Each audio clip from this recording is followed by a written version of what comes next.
Hello and welcome back. In today's video, I have some more Bannerlord information from all the way back in E3, where my friend Bruce, who you all know from the last video, actually got to speak personally with Tailwords about the more technical side of Bannerlord, as well as getting some more information. Now, this video is going to be focusing on the sieges and the kind of fighting and battles in Bannerlord and the features that he found out. Now, you may have picked up some of these from the footage before, but most of these are things that are new and I think are just really, really cool. So, let's begin. I'd like to reiterate, this is mainly to do with mechanics of Bannerlord, and the first thing we're going to be talking about is the siege mechanic. So this is a new feature in Bannerlord where there is multiple purposes for actually laying siege to a castle for an extensive amount of time. There is a new mechanic involving siege engines where you can wait on the sandbox map. As you can see, your little character may be riding a horse, or if he doesn't have a horse, you'll just see your little man, while your siege engines, etc., fire away at the enemy's walls. So as you're out on the sandbox map, you'll see a little animation with your catapults or whatever siege engines you have that fire projectiles. They'll be wearing down the enemy's walls while you're moving around on the sandbox map.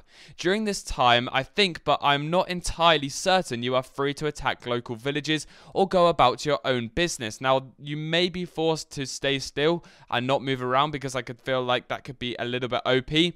But you could also possibly protect your siege works from exterior AI lords that may be wanting to dislodge the attack on their friend's castle, for example, or their faction's castle. If you wait for these siege engines to grind down and wear down the enemy's defenses for a certain amount of time, you can launch a full-scale infantry attack on the front walls of the castle, and they will be actually broken down when you spawn in, allowing you to dispose of the enemy fairly quickly whilst taking minimal casualties. We are not entirely sure, when I say we, that's me and Bruce who got this information, we're not entirely sure what the requirements are for this to happen, whether you need a certain siege skill level, maybe you need to have like level 7 or level 6, maybe even level 10, or you just need really good siege equipment. I assume the better your siege equipment, the quicker it will take, and then obviously that's vice versa. But it basically removes the purpose for ladders when attacking a castle and makes sieges just that little bit more diverse.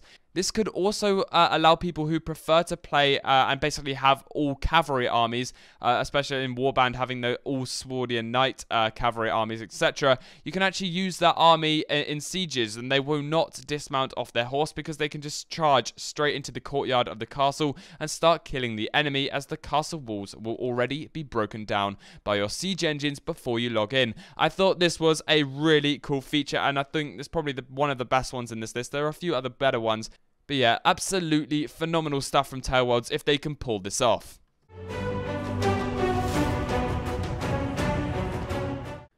This next point is probably one of the most astounding things that Tailwords have done. I'm not sure if this is like a common thing in the game industry, but I thought it was just really clever. And this is to do with the battle size and how they intend to get as many units as they are expecting to get in their battles. So Tailwords intend to actually have over 1,000 units fairly easily on a battle, which is absolutely insane and basically far more than I expected. I thought you'd maybe get around 500 to 600 at most. Bruce was saying how they actually expected to do this while keeping frame rates decent and not basically dropping to like 10, because you know that's not a very enjoyable experience. And apparently the way they're going to do it is by cutting the animations at longer distances to about 1/4 of a frame. So the animations are basically cut down the further away the character is, or the AI is. Now, we both thought this was a very, very clever idea, because whenever I'm approaching an army, I'm not really looking at the individual units. I may be trying to pick out different types of units, so the infantry and archers, but mostly I'm just looking at the army as a whole, so it will kind of go unnoticed at these distances unless you try really hard to focus in, which I think is just an absolutely impeccable idea from Tailwords. It may be used in other elements of the game industry, but maybe not on this scale, and maybe not for this purpose.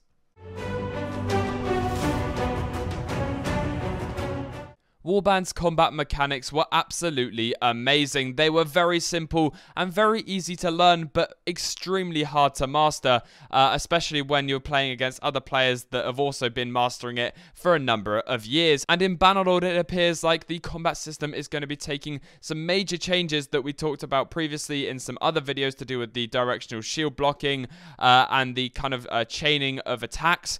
But there's something else that's just a nice little touch to do with the combat mechanics that I'm going to be discussing now. So there is not one animation for one directional swing. For example, say you swing left, but then you swing a little bit upper left. So maybe you swing 45 degrees left, and it will basically look a little bit different from your previous swing because you've moved your mouse to a slightly different position on the left hand side. In Warband, if you swing left, your sword will snap to one position on the left hand side. And this is the same for all other directions, including the up and the stab and the right attack. I really doubt this will change the combat too much because you're still swinging, like, you're still using your mouse to swing from a certain direction. It will just look a lot more realistic because not everybody will be swinging from one direction every time. In Warband, when you take a left swing, especially with like great swords, your sword is almost 90 degrees to your body, whereas in Bannerlord, you're going to be able to have it maybe at 45 degrees to your body, maybe even at 50 degrees, and it's all depending where you move your mouse, which I think is really, really nice.